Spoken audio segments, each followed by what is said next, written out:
Et tout juste 18 h, c'est l'heure de s'informer sur Grand Lille TV. Soyez les bienvenus. Nous sommes le lundi 19 mars. Un drame s'est déroulé à Luhain. Une personne a été retrouvée morte. On vous dit tout dans un instant.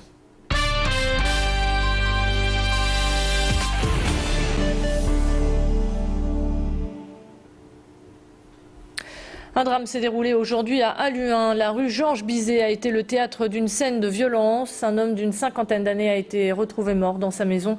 2 autres personnes ont été blessées. L'homme aurait violemment été frappé à la tête, ce qui aurait provoqué sa mort. Sa femme gisait sur le trottoir appelant à l'aide. Leur fils, âgé de 21 ans, a été tenté de se suicider par pendaison. Il a été transporté dans un état grave au CHR de Lille. Pour le moment, on n'en sait pas plus. La thèse d'un drame familial est donc envisagée. Ce couple travaillait dans l'éducation nationale. Il leur manque toujours 2 postes et ne comptent pas lâcher prise. Il y a quelques semaines, les contrôleurs aériens avaient cloué les avions au sol en faisant grève. Aujourd'hui, cette même menace ressurgit. Si les négociations n'avancent pas, le trafic sera très perturbé jeudi qui vient à Lille-les-Quins. Pour pallier l'augmentation du trafic aérien, les contrôleurs ont demandé du renfort. Sur les 5 postes demandés, la direction leur en a accordé que 3, mais ils estiment que c'est insuffisant. Les contrôleurs tiennent donc à ces 2 postes supplémentaires, une revendication qui est restée lettre morte depuis plusieurs semaines. Explication supplémentaire recueillie par Charlotte Notgem. Eh bien, nous avons besoin de 5 contrôleurs supplémentaires. L'administration nous en donne 3. Il leur manque 2 pour faire le compte. Et c'est la raison pour laquelle, comme en janvier, pour les mêmes raisons, nous ferons grève jeudi prochain.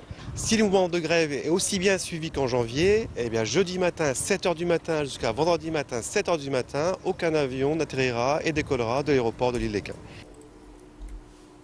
Voilà, et sachez que bien évidemment, on suivra de très près cette évolution, l'évolution de cette situation.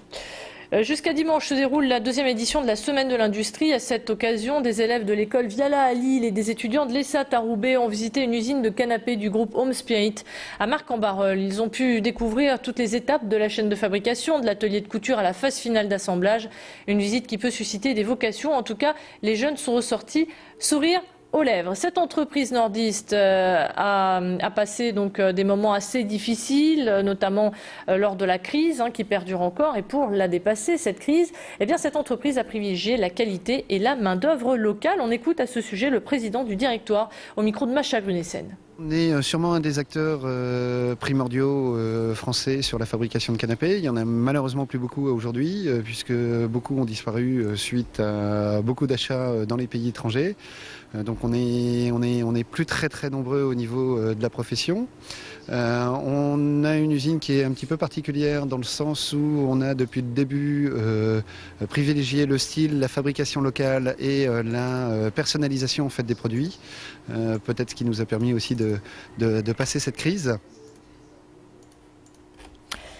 La colère des professeurs ne faiblit pas, le corps enseignant reste mobilisé. Ils ont manifesté aujourd'hui devant les portes du rectorat pour dénoncer les plus de 1000 suppressions de postes attendues pour la rentrée prochaine sur l'Académie de Lille.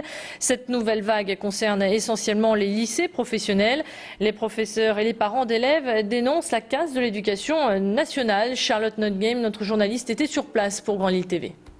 Ici, derrière moi, avec moi, ce sont surtout des professeurs de lycées professionnels, puisque ce sont les lycées professionnels qui sont les plus touchés par cette vague de suppression. On supprime 10% des postes de professeurs de lycées professionnels sont supprimés à la rentrée prochaine. On enchaîne avec du foot, avec une opération réussie pour le LOSC. Lille a renoué avec la victoire hier soir à domicile en battant Valenciennes 4-0. Un joli derby qui redonne des couleurs aux Dogs. Les Lillois éliminés en Coupe de France par Valenciennes a donc pu avoir sa revanche. Et c'est Eden Hazard qui a ouvert le score à la 18e minute. Le Valenciennois Angoua a marqué contre son camp à la 58e minute. Cette erreur a profité aux Lillois et les a motivés à aller encore plus loin. Et 10 minutes plus tard, c'est Aurélien Chiedjou qui a envoyé un 3e ballon au fond des filets, suivi de Tullio de Mello qui a achevé l'adversaire. Score final 4-0. Et on écoute l'entraîneur lillois au micro de nos confrères de LOSC TV. C'était juste après le match. C'est un derby, donc ça n'en a que plus de valeur. Du début jusqu'à la fin, on a été dominateur, conquérant, ambitieux. On a marqué des jolis buts. On a su répondre à ceux qui pensaient que c'était compliqué pour nous ces derniers temps. Je pense que ces derniers temps, on a surtout manqué de réussite. Et ce soir, on a su forcer cette réussite à tous les niveaux. 4-0 au stadium, qui plus est dans un derby, c'est un bon signal envoyé à la concurrence. Voilà, au classement général, les Lillois confortent leur 3e place. Ce match est bien sûr à retrouver dès ce soir sur notre antenne après le flash de 21h.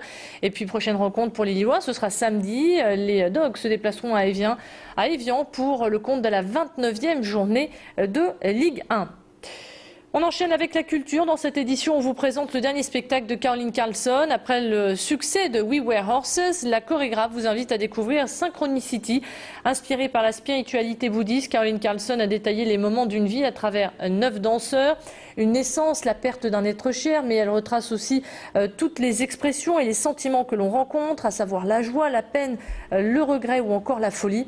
Pendant le spectacle, un film est projeté au ralenti derrière les danseurs. Un spectacle éphémère au thème universel que nous décrit la figure centrale de la danse contemporaine. Il s'agit bien sûr de Caroline Carlson.